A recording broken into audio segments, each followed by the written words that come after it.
یہ وہ آیات مبارکہ ہیں جو نبی کریم صلی اللہ علیہ وآلہ وسلم پر سب سے پہلے نازل ہوئی۔ ہمارے نبی سرور کائنات صلی اللہ علیہ وآلہ وسلم نبوت ملنے سے پہلے، وحی اترنے سے پہلے، حضرت امی عائشہ صدیقہ رضی اللہ تعالی عنہ فرماتی ہیں کہ آپ کو خلوت محبوب ہو گئی تھی۔ خلوت کا مطلب یہ ہے کہ سرور کائنات صلی اللہ علیہ وسلم الگ رہنا پسند فرمایا کرتے تھے، اور روایات کے اندر آتا ہے حضرت خدیجہ الکبریٰ رضی اللہ تعالی عنہا سے آپ کا نکاح ہو چکا تھا۔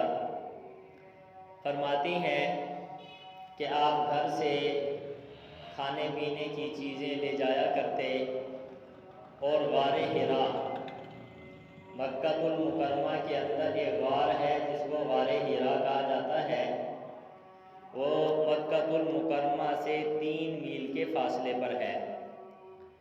مکہ المکرمہ کا جو قبرستان ہے اس کو کہتے ہیں جنت المعلیٰ، اور مسجد نبوی یعنی مدینہ شریف کا جو قبرستان ہے اسے کہا جاتا ہے جنت البقیع۔ تو جنت المعلیٰ کے راستے کی طرف جائیں، اس طرف ایک غار ہے جس کو غار حراء کہتے ہیں، اور اس کا دوسرا نام ہے جبل نور۔ ہمارے نبی سرور کائنات صلی اللہ علیہ وسلم اس غار کے اندر جو حراء پہاڑ کے اندر تھی، اس کے اندر سرور کائنات صلی اللہ علیہ وسلم خلوت فرمایا کرتے تھے، اور وہاں جا کر اللہ کی عبادت میں مشغول ہو جایا کرتے تھے۔ علماء نے لکھا ہے کہ آپ نے خلوت کے لیے غار حراء کو کیوں منتخب فرمایا؟ اس کی ایک وجہ علماء نے یہ بیان فرمائی ہے کہ غار حراء کے اندر بیٹھ کر کعبۃ اللہ بالکل سامنے نظر آتا ہے۔ نبی کریم صلی اللہ علیہ وآلہ وسلم وہاں پہ قیام فرماتے، کعبۃ اللہ کی زیارت کرتے، اللہ کی عبادت میں مشغول ہو جایا کرتے تھے۔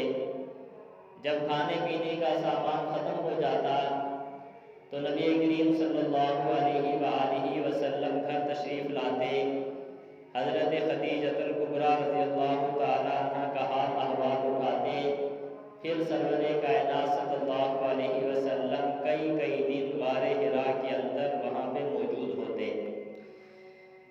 حدیث مبارکہ کے اندر آتا ہے سرور کائنات صلی اللہ علیہ وآلہ وسلم پر ابھی اللہ نے وحی کو نازل نہیں فرمایا تھا، ابھی اللہ نے آپ کو نبی نہیں بنایا تھا۔ فرمایا کہ وحی کے نازل ہونے سے 6 مہینے قبل سرور کائنات صلی اللہ علیہ وسلم کو خواب آنا نظر شروع ہو گئے۔ ایسے خواب ہمارے نبی فرماتے ہیں کہ مجھے رات کو خواب نظر آتا اور دن کے اندر وہی خواب حقیقت میں ہو جاتا۔ سرور کائنات صلی اللہ علیہ وسلم پر جو وحی کی ابتدا ہوئی وہ سچے خوابوں کے ساتھ ہوئی۔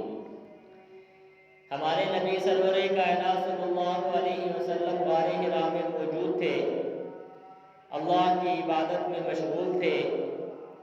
یکا یک فرشتہ آیا، حضرت جبریل امین علیہ السلام۔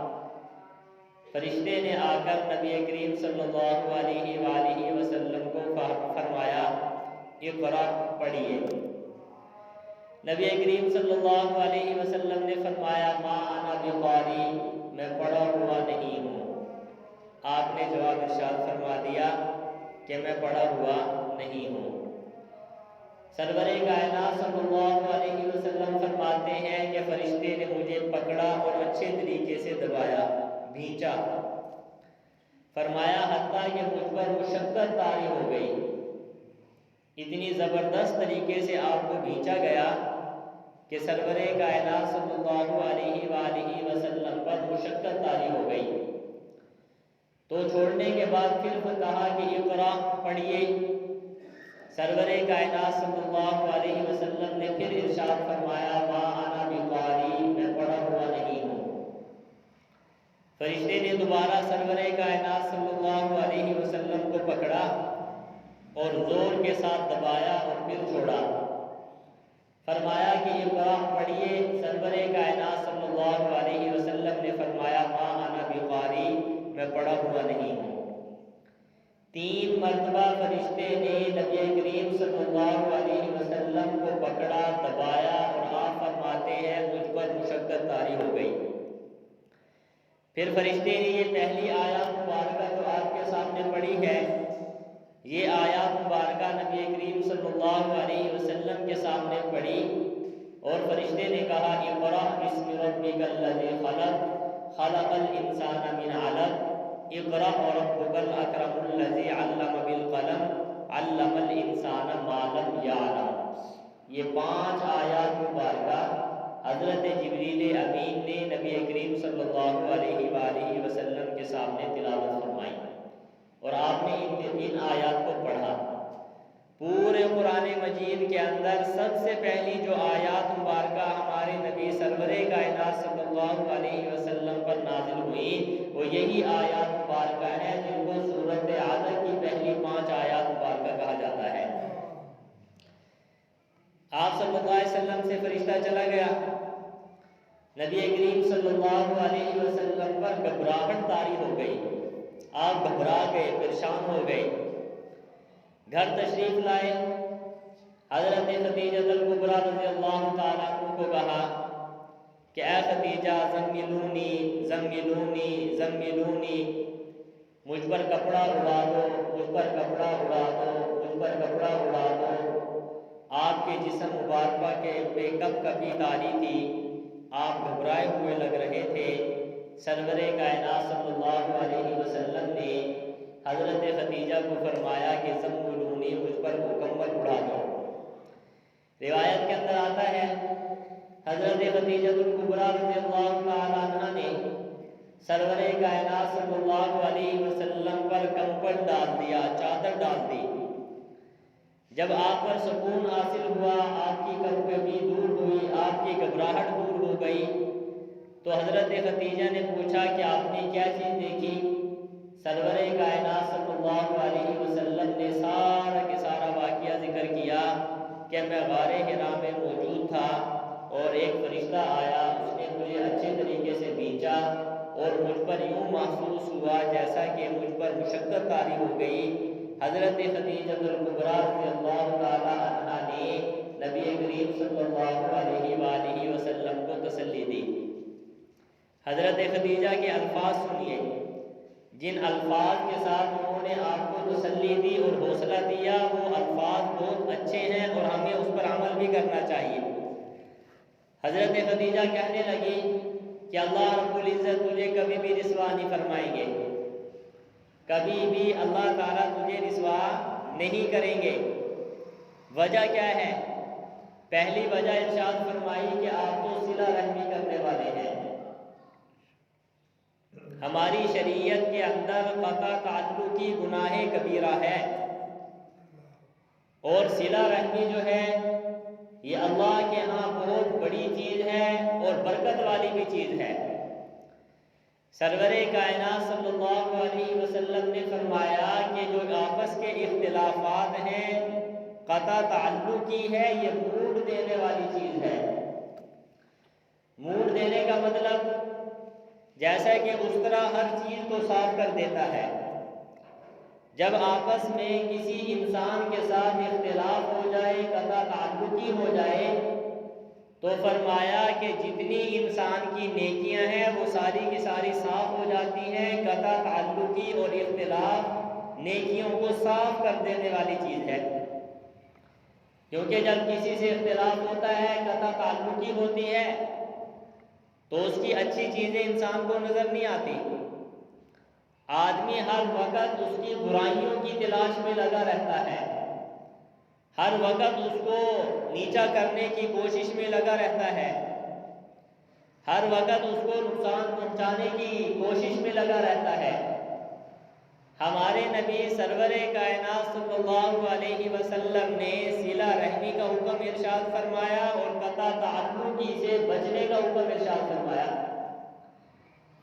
صلہ رحمی کا مطلب اپنے رشتہ داروں کے ساتھ اچھے اخلاق سے پیش آنا۔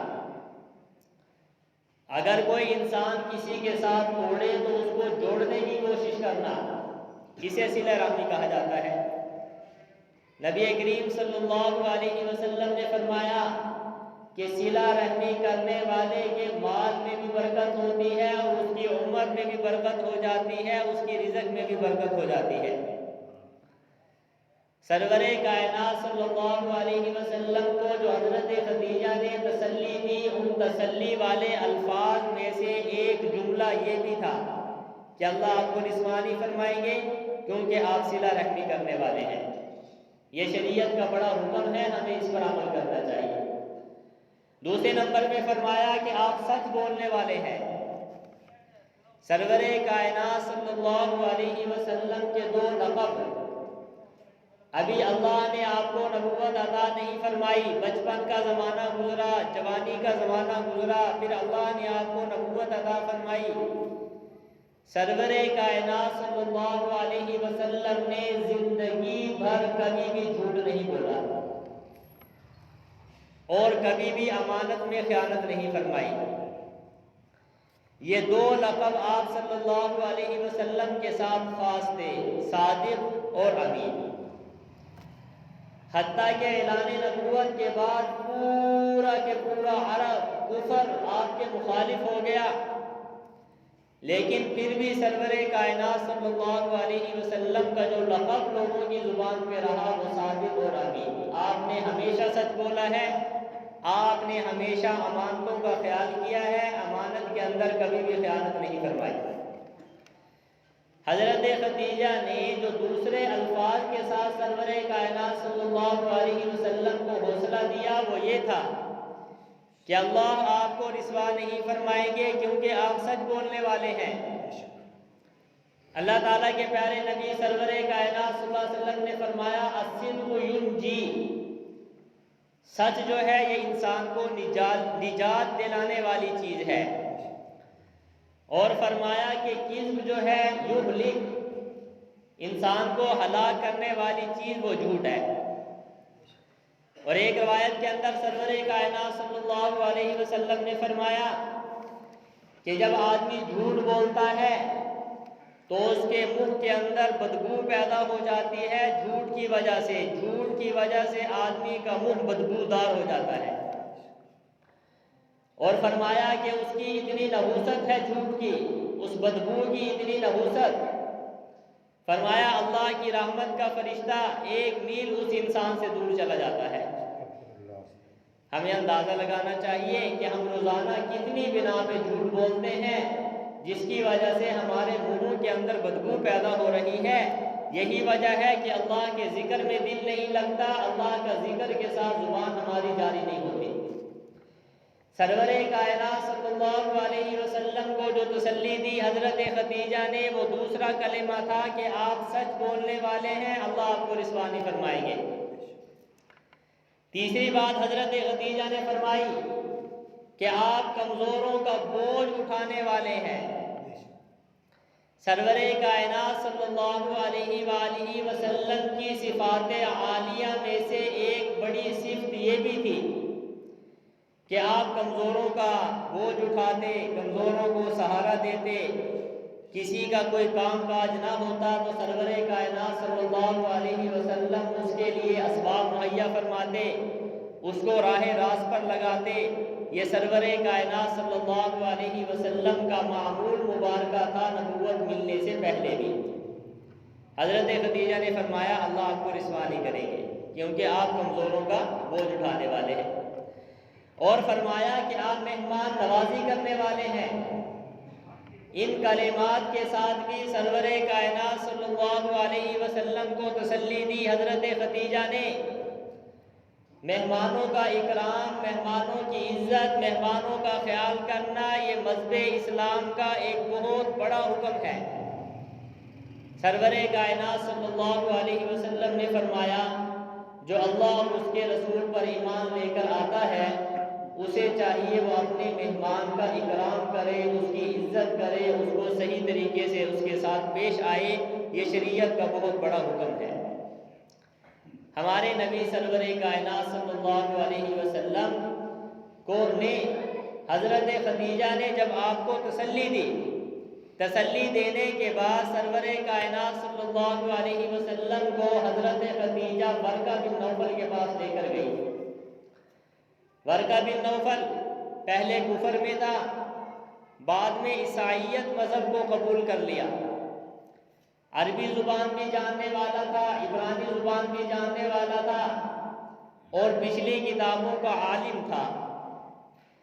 حضرت خدیجہ آپ کو ورقہ بن نوفل کے پاس لے کر گئی اور کہا کہ چچا جان اپنے بھتیجے کی بات سنیے۔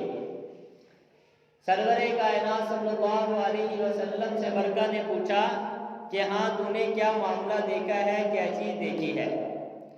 نبی کریم صلی اللہ علیہ وسلم نے فرمایا میں غار حرا کے اندر تھا، ایک فرشتہ آیا اور اس نے مجھے پکڑا، اچھے طریقے سے دبایا، پھر چھوڑ دیا اور مجھے کہنے لگا اقرا پڑھیے۔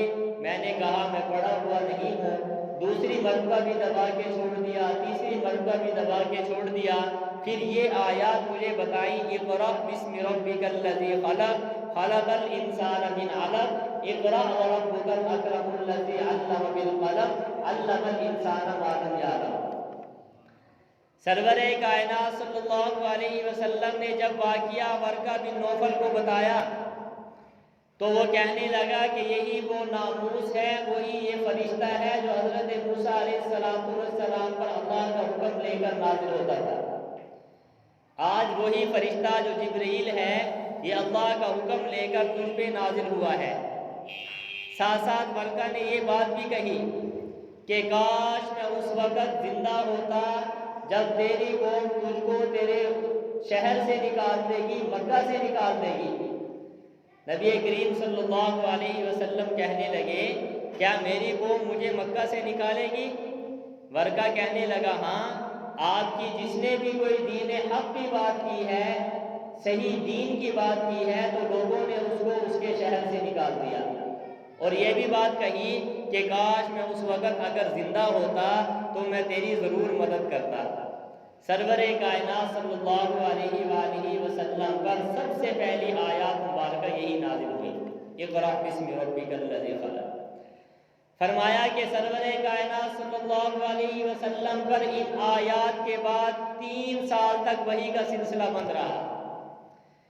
ہمارے نبی پریشانی کے عالم کے اندر کسی طریقے سے وہ فرشتہ آئے، اللہ کا حکم آئے، وحی لے کر آئے، اور سرور کائنات صلی اللہ علیہ وسلم انتظار میں رہا کرتے تھے کہ کس وقت اللہ کا حکم نازل ہو اور کس وقت وہی فرشتہ آئے اور اللہ کی باتیں، اللہ کے احکامات مجھ تک پہنچائے۔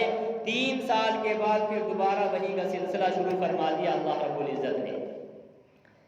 یہ جو قرآن مجید ہے اس کو وحی کہا جاتا ہے۔ انسان کی کامیابی کے لیے ایک ہی چیز ہے، وہ وحی پر عمل کرنا۔ جہاں پر انسان کی عقل ختم ہو جاتی ہے وہاں پر اللہ کا کلام اور وحی اس کے احکامات شروع ہو جاتے ہیں۔ وحی کا بہت بڑا بوجھ ہوتا ہے، بہت سخت قسم کی بوجھ سرور کائنات صلی اللہ علیہ وسلم برداشت فرمایا کرتے تھے۔ صحیح بخاری شریف کی روایت ہے کہ نبی کریم صلی اللہ علیہ وآلہ وسلم پر جب وحی نازل ہوتی، حضرت امی عائشہ صدیقہ رضی اللہ تعالیٰ عنہ ارشاد فرماتی ہیں کہ سخت سردیوں کے زمانے میں سرور کائنات صلی اللہ علیہ وآلہ وسلم کی پیشانی مبارکہ پر پسینہ آ جایا کرتا تھا۔ اتنا بوجھ ہوتا تھا اللہ کے قرآن کا، اللہ کے حکم کا۔ حضرت زید بن ثابت رضی اللہ تعالیٰ عنہ فرماتے ہیں کہ میں ایک مرتبہ نبی کریم صلی اللہ علیہ وسلم کے ساتھ بیٹھا تھا اور سرور کائنات صلی اللہ علیہ وسلم کی ران مبارکہ میری ران کے اوپر رکھی تھی۔ فرمایا اتنے میں اللہ کی آیات، اللہ کا حکم، وحی نازل ہونا شروع ہو گئی۔ فرمایا جب وحی نازل ہونا شروع ہوئی تو اتنا بوجھ تھا اس وحی کے اندر، اللہ کے حکم کے اندر، فرمایا مجھے یوں محسوس ہونے لگا کہ جیسا کہ میری ران ٹوٹ جائے گی اور چورا چورا ہو جائے گی۔ روایات کے اندر آتا ہے حجۃ الوداع کے موقع پر سرور کائنات صلی اللہ علیہ وسلم خطبہ ارشاد فرما رہے تھے۔ میدان عرفات صحابہ اکرام رضوان اللہ تعالی علیہم اجمعین میدان عرفات کے اندر موجود سرور کائنات صلی اللہ علیہ وسلم کی ایک اونٹنی تھی، اس اونٹنی کا نام تھا قصوہ۔ اونٹنیاں تو اور بھی تھی لیکن مضبوط اونٹنی تھی جس کو کہا جاتا ہے قصوہ۔ سرور کائنات صلی اللہ علیہ وسلم اپنی قصوہ نامی اونٹنی کے اوپر تشریف فرما، عصر کا وقت، جمعے کا دن اور 9 عرفہ یعنی 9 ذی الحجہ کا دن میدان عرفات جمل رحمت کے نیچے 1,24,000 صحابہ اکرام یا 1,44,000 صحابہ اکرام رضوان اللہ تعالی علیہم اجمعین سامنے موجود ہیں۔ آپ خطبہ ارشاد فرما رہے تھے اپنی اونٹنی پہ سوار ہو کر۔ اللہ تعالیٰ نے آیات مبارکہ کو نازل فرمایا، الیوم اکملت لکم دینکم واتممت علیکم نعمتی ورضیت لکم الاسلام دینا۔ آپ اونٹنی پر سوار تھے، صحابہ اکرام رضوان اللہ تعالی علیہم اجمعین فرماتے ہیں کہ جو ہی آیات مبارکہ نازل ہونے کا سلسلہ شروع ہوا تو اتنی مضبوط اونٹنی تھی وہ قصوہ نامی، لیکن وہ بھی وحی کا بوجھ برداشت نہ کر سکی، یوں بیٹھ گئی حتیٰ کہ اس کا سینہ جو ہے وہ زمین کے ساتھ مل گیا۔ اتنا وزن اور اتنا بوجھ ہوتا تھا وحی کا، اللہ کے احکامات کا۔ تو سرور کائنات صلی اللہ علیہ وسلم پر جو سب سے پہلی آیات مبارکہ نازل ہوئی وہ یہی ہے۔ فرشتہ کہنے لگا اقرأ بسم ربک الذی خلق، فرمایا اس ذات کا نام لے کر پڑھیے جس نے پیدا کیا۔ یہ پہلی آیت کا پہلا ترجمہ۔ ظاہر ہے اللہ انسان کو پیدا کرنے والے، صرف انسان ہی نہیں پوری کائنات کو پیدا کرنے والی ذات کون ہے بھائی؟ اللہ ہے۔ اور علماء نے بڑی پیاری بات ارشاد فرمائی، فرمایا 4 چیزیں ایسی ہیں جن کو اللہ نے اپنے دستے قدرت کے ساتھ بنایا، باقی دنیا کے اندر جتنی چیزیں ہیں وہ اللہ رب العزت نے ارشاد فرمایا کن ہو جا تو وہ چیز وجود میں آ گئی، لیکن 4 چیزیں ایسی ہیں جن کو اللہ رب العزت نے اپنے دستے قدرت کے ساتھ پیدا فرمایا۔ فرمایا ان 4 چیزوں میں سے پہلے نمبر پہ اللہ کا عرش ہے، بہت بڑا اللہ کا عرش ہے۔ آپ آیت الکرسی میں پڑھتے ہیں وسیع کرسیہ السماوات والارض، اللہ کی کرسی اور اللہ کا عرش 7 زمین اور 7 آسمانوں سے بھی بہت بڑا ہے۔ اللہ نے اس کو اپنے دستے قدرت سے پیدا فرمایا۔ فرمایا کہ جو دوسری چیز جس کو اللہ رب العزت نے اپنے دستے قدرت سے پیدا فرمایا، فرمایا وہ جنت عدن ہے۔ قرآن مجید میں جنت کا نام عدن بھی آتا ہے، جنات عدن تجری من تحتها الانہار۔ جگہ جگہ اہل ایمان کے لیے اللہ نے وعدہ فرمایا، کیا فرمایا؟ جنات عدن تجری من تحتها الانہار۔ اہل ایمان اور نیک اعمال کرنے والوں کو اللہ رب العزت جنات عدن میں جگہ عطا فرمائیں گے۔ فرمایا جنات عدن کو اللہ نے اپنی دست قدرت سے پیدا فرمایا۔ جنت کے نام ہیں اور ان ناموں میں سے ایک جنت الفردوس بھی ہے، ایک جنت عدن بھی ہے، مختلف نام ہے جنت کے۔ تیسرے نمبر پہ سرور کائنات صلی اللہ علیہ وسلم کی احادیث کی روشنی میں علماء فرماتے ہیں کہ تیسری چیز جس کو اللہ نے اپنے دستے قدرت سے خود بنایا، کن نہیں فرمایا بلکہ اپنے دستے قدرت سے پیدا فرمایا، وہ تیسری چیز قلم ہے۔ یہ قلم جس کے ساتھ ہم لکھا کرتے ہیں۔ سرور کائنات صلی اللہ علیہ وسلم نے فرمایا اول ما خلق اللہ القلم فقال له اکتب، سب سے پہلے اللہ رب العزت نے جس چیز کو پیدا فرمایا اور اپنے دست قدرت سے پیدا فرمایا وہ قلم ہے۔ قلم پیدا فرمانے کے بعد اللہ رب العزت نے فرمایا لکھ۔ قلم نے پوچھا یا اللہ کیا لکھوں؟ تو اللہ رب العزت نے ارشاد فرمایا کہ قیامت تک آنے والے سارے ہی حالات اور معاملات لکھ دے۔ اور ایک روایت کے اندر آتا ہے کہ سرور کائنات صلی اللہ علیہ وسلم نے فرمایا کہ اللہ تعالیٰ نے ابھی پوری کائنات کو پیدا نہیں فرمایا، پوری کائنات کے بنانے سے پہلے اللہ رب العزت نے ایک لوح محفوظ کو تیار فرمایا، جس کو ہم لوح محفوظ کہتے ہیں، تختی کہا جاتا ہے۔ لوح کا معنی کیا ہوتا ہے؟ تختی۔ محفوظ کا معنی کیا ہوتا ہے؟ حفاظت والی۔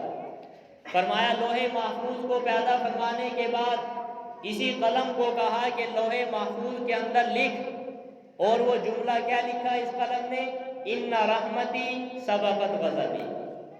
یہ پہلا کلمہ اللہ رب العزت نے لوح محفوظ کے اندر قلم کے ذریعے لکھوایا۔ اس کا معنی کیا ہے؟ ان رحمتی سبقت غضبی، کہ میری جو رحمت ہے یہ میرے غصے سے پہلے ہوگی۔ مطلب ہے غصہ جو ہے وہ بہت بعد میں آئے گا، اللہ کی رحمت ہر چیز سے کیا ہوگی بھائی؟ وسیع ہو جائے گی۔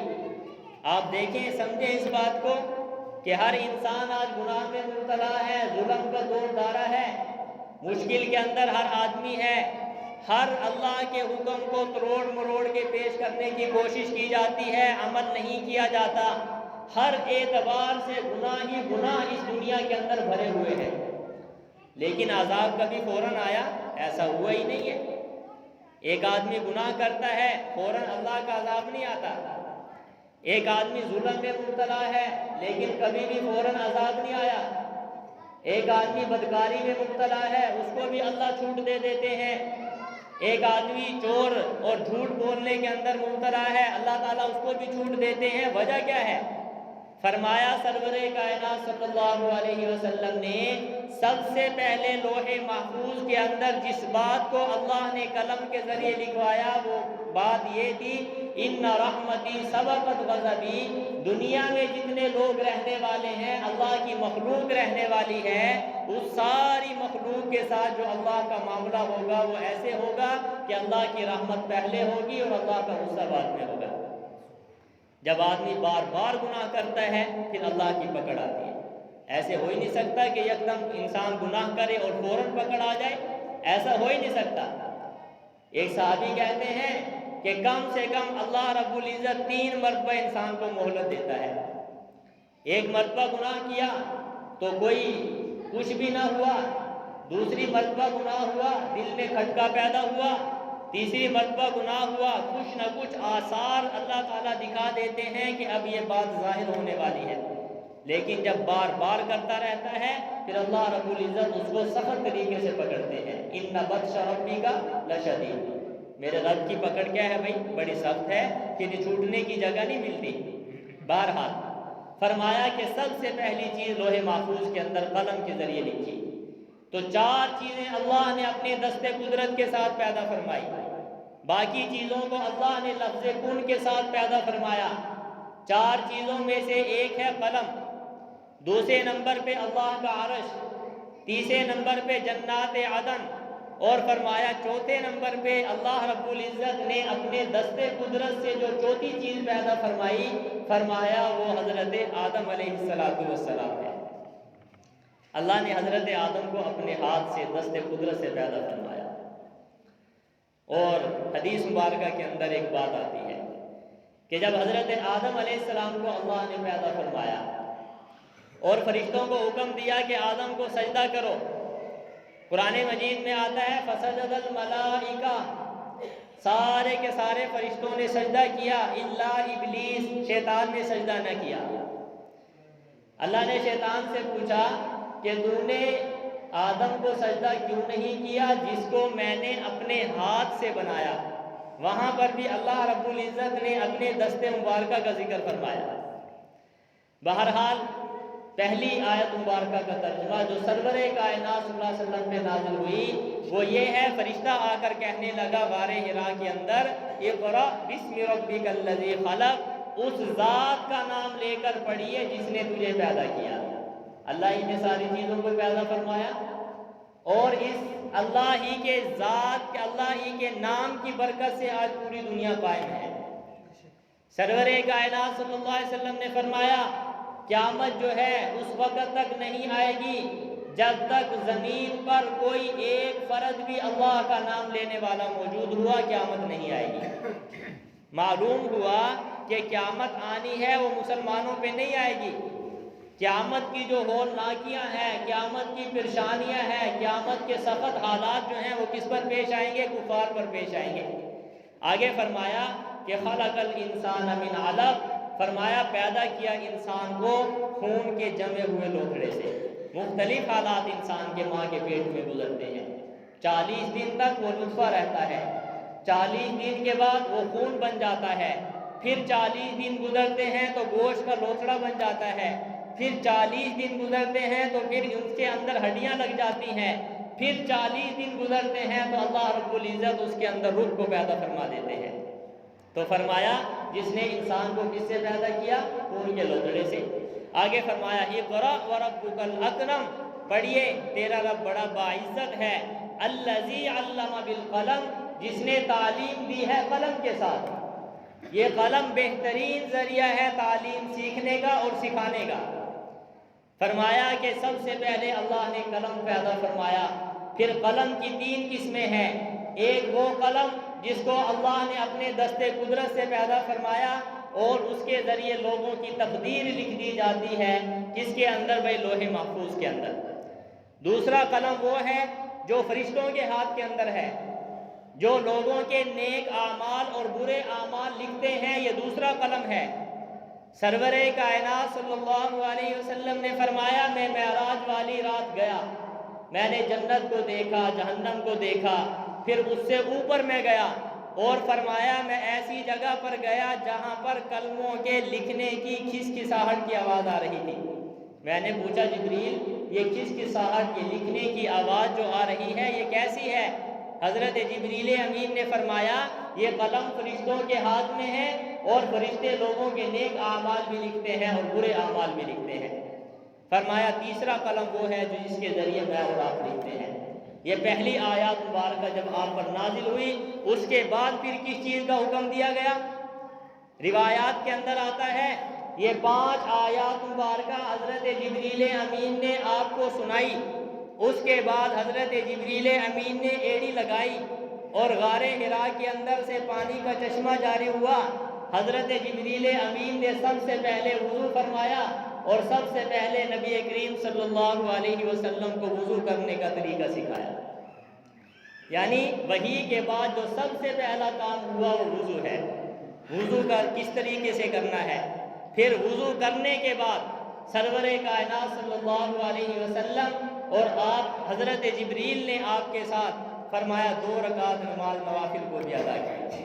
معلوم ہوا کہ نبوت ملنے کے بعد جو سب سے پہلا حکم وہ نماز کا ہے، اور یہی نماز کا حکم جب سرور کائنات صلی اللہ علیہ وسلم کی 23 سالہ زندگی دور نبوت والی، جب آپ دنیا سے تشریف لے جا رہے تھے اور آپ مرض وفات کے اندر تھے، اس وقت بھی سرور کائنات صلی اللہ علیہ وسلم نے فرمایا الصلاۃ الصلاۃ، میری امت نماز کا خیال رکھنا، میری امت نماز کا خیال رکھنا، میری امت نماز کا خیال رکھنا۔